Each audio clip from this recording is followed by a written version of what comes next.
Emergency ছিল, election জিততে হবে তো, তাই নম্রতার সঙ্গে আপনাদের দেখা হওয়াটা এখন ঠিক হবে না। ওকে নিয়ে আমি কি করব সেটা পরে ভাবা যাবে খন।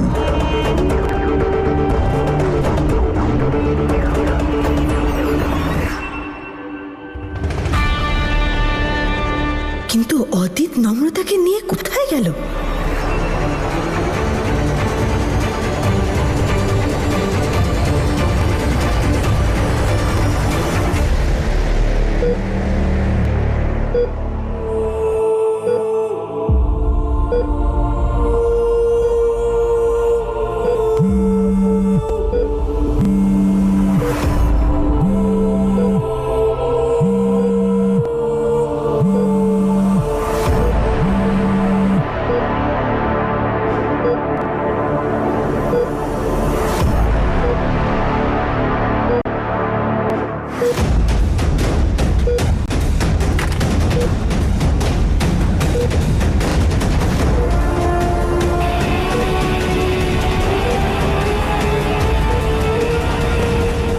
কি হলো?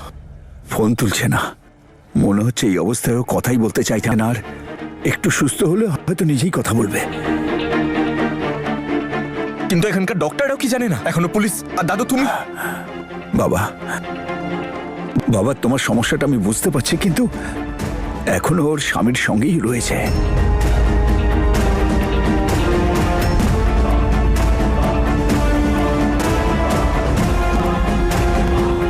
এই জন্যই তো আরো চিন্তা হচ্ছে। ওই জঘন্য দুশ্চরিত্র নীচ মানুষটার সাথে রয়েছে। আমার মন খুব খুব ডাকছে। সব ঠিক আছে?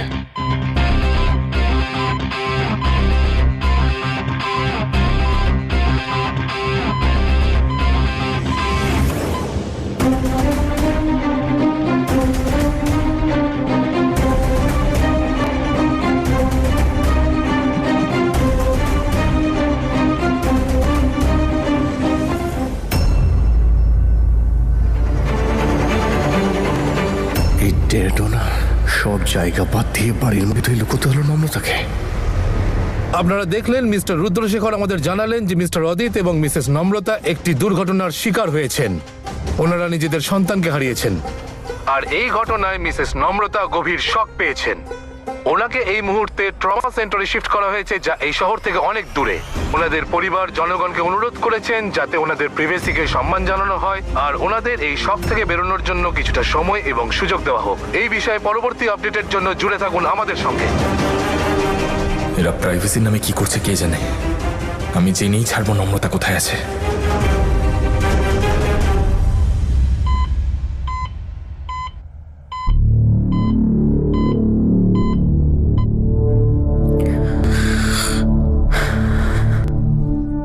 দাদু,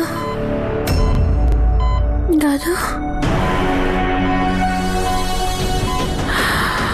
এই ঘুম পাড়া ওকে। যতক্ষণ না ড্যাড কিছু বলছে ওর যেন জ্ঞান না ফেটে।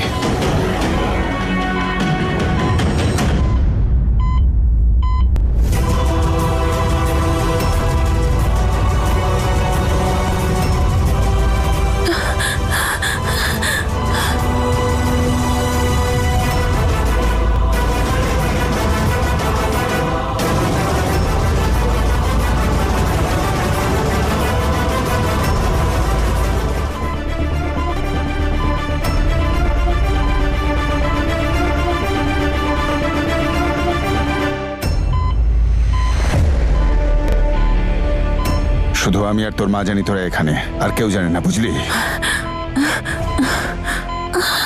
আমি কোথায়?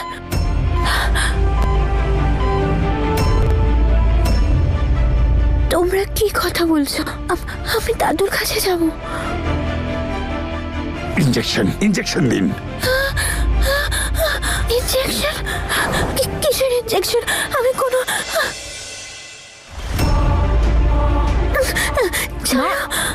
তুমি খুব উইক হয়ে গেছো। ব্যাস ব্যাস, রিল্যাক্স নম্রতা।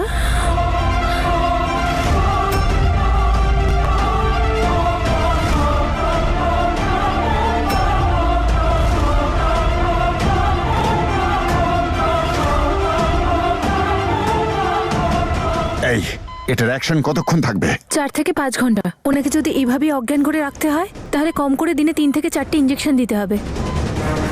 কিভাবে ফাঁসালি তুই আমার আদিত্য? এসব তুই কি করলি? কি করব বুঝতেই পারছি না। কতক্ষণ এইভাবে রাখবো ওকে?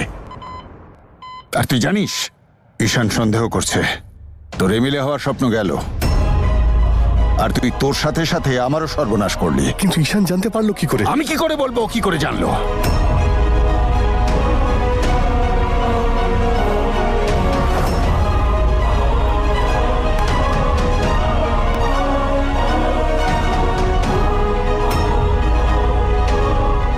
এমএলএ তো আমি হবই ড্যাড। তোর জন্য আমাকে নম্রতাকে শেষ করতে হলেও আমি করব।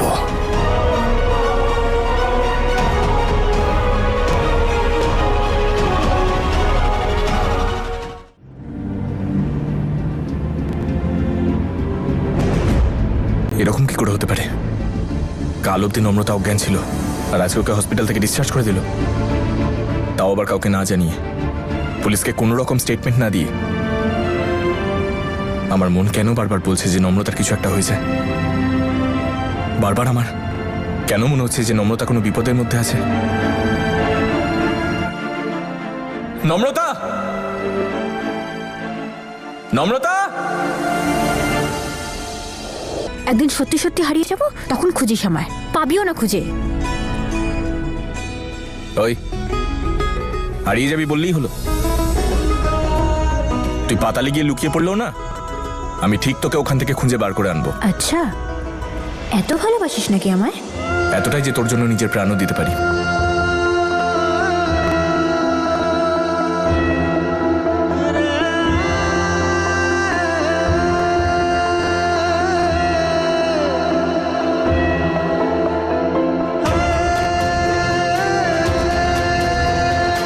তুই হারিয়ে যেতে পারিস না নম্রতা, তুই কোথাও হারিয়ে যেতে পারিস না। আমি বলেছিলাম না তোকে, তুই যতই দূরে চলে যা আমি তোকে ঠিক খুঁজে বার করব। আমি তোর কিচ্ছু হতে দেবো না, কিচ্ছু না। তার জন্য যদি গোটা পৃথিবীর সাথে আমার লড়াই করতে হয় আমি সেটাও করব। আমি তোর কিচ্ছু হতে দেবো না,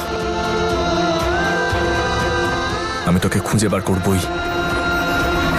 এইমাত্র আমাদের মিস্টার রুদ্রশেখর জানালেন যে মিস্টার অদিত এবং মিসেস নম্রতা একটি মারাত্মক দুর্ঘটনার শিকার হয়েছেন। ওনারা নিজেদের সন্তানকে হারিয়েছেন, আর এটা জানার পর মিসেস নম্রতা খুবই শক পেয়েছেন। ওনাকে এখন ট্রমা সেন্টারে শিফট করা হয়েছে, যা এই শহর থেকে অনেক দূরে। টিভিটা কেন বন্ধ করলি ঈশান? আর কি করবো মা, এরা প্রত্যেকে ভুলভাল বকছে। এটা একটা মিথ্যে রিপোর্ট। অ্যাক্সিডেন্টালি ফার্ম হাউসে আগুন লাগেনি মা, কেউ জেনে বুঝে করেছে এটা। স্যার, এখানে 2 জন নয় 3 জন লোক ছিল, 3 জনের ফুটপ্রিন্টও পাওয়া গেছে। আর আমি রিপোর্ট পেয়েছি যে ওরা 2 জন বাদে ওখানে আরো কেউ ছিল, তৃতীয় কেউ। সেই হয়তো এই সমস্ত কিছুর জন্য দায়ী। তুমি বলো না হলে? সেই জন্যই তোকে রাতারাতি হসপিটাল থেকে শিফট করিয়ে দিল, পুলিশকে স্টেটমেন্টটাও দিতে দিল না। কেন? কি কারণ হতে পারে এর?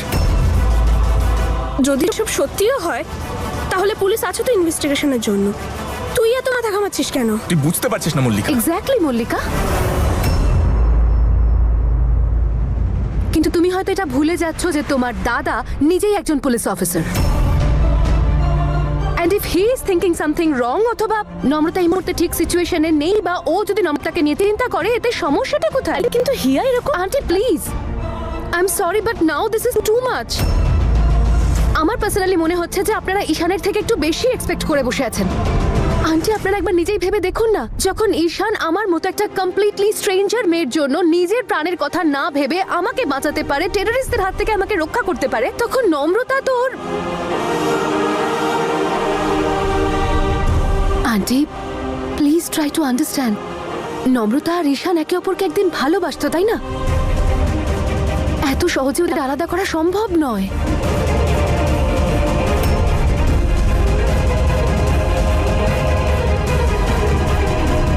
ঈশান, তুমি একদম স্ট্রেস নেবে না, তুমি সেটাই করবে যেটা তোমার মন চাইছে।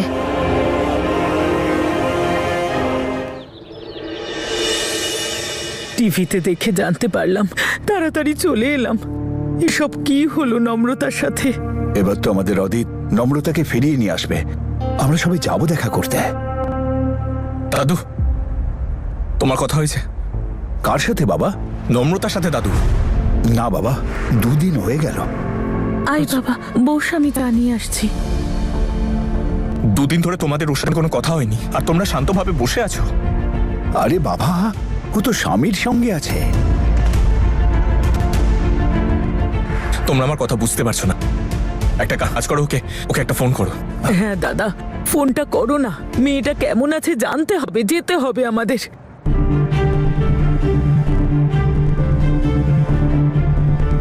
যে নাম্বারটির সাথে আপনি যোগাযোগ করতে চান সেটি এখন সুইচড অফ আছে।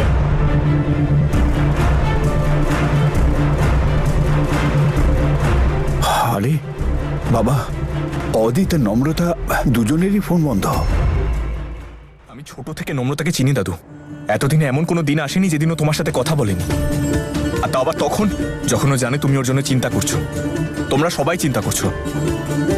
তোমার এইসব নর্মাল মনে হচ্ছে? না দাদু, কিছু তো একটা ব্যাপার আছে যেটা ঠিক না। আমার কিছু গন্ডগোল লাগছে দাদা। ঈশান, তুমি অকারণে চিন্তা করছো। অদিত আছে তো ওর সাথে। অদিত ওর স্বামী, ওর সাথে খারাপ কিছু হতে দেবে না। আমি জানি ওর স্বামী, কিন্তু তুমি আমার কথাটা কেন বুঝতে পারছো না দাদু? আমার মন বলছে কিছু না কিছু ভুল হচ্ছে। তুমি কথাটা বোঝাচ্ছে।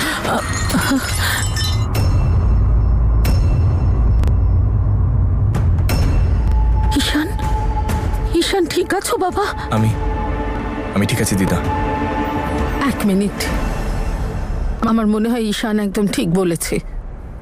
ঈশান আর অদিতের মধ্যে যে প্রবলেমই থাকুক, ওকে নিয়ে যা খুশি ভাবো, কিন্তু আমাদের নম্রতাকে নিয়ে ওর চিন্তা একদম ঠিক। আমরাও তো নম্রতাকে নিয়ে চিন্তিত। আমরাও তো ওর কথাই ভাবছি। আরে আমাদের কি করার আছে? আরে তোমার সামনেই তো ওনাদের সাথে কথা হলো আমার। দাদু, 1 মিনিট, তুমি আমার কথাটা বোঝার চেষ্টা করো। একটা কাজ করি, আমরা ওদের বাড়ি যাই। বাড়ি গিয়ে ওদের বলি যে ওরা যেন নম্রতা আর অদিতের সাথে কথা বলে। এমন কোন জায়গা আছে যেখান থেকে ওরা আমাদের সাথে কথা বলতে পারবে না? ঈশান একদম ঠিক বলছে, ওদের বাড়ি যাওয়া উচিত। আমাদের তো জানতে হবে মেয়েটা কেমন আছে। ঈশান ঠিক বলেছে, আমাদের যাওয়া উচিত। ঠিক আছে, যাব না হয়, কিন্তু ঈশান তুমি ভেতরে যাবে না। তুমি বাইরেই দাঁড়িও, কারণ আমি চাই না যে তোমাকে দেখে ওখানে কেউ নম্রতাকে নিয়ে খারাপ কিছু ভাবুক।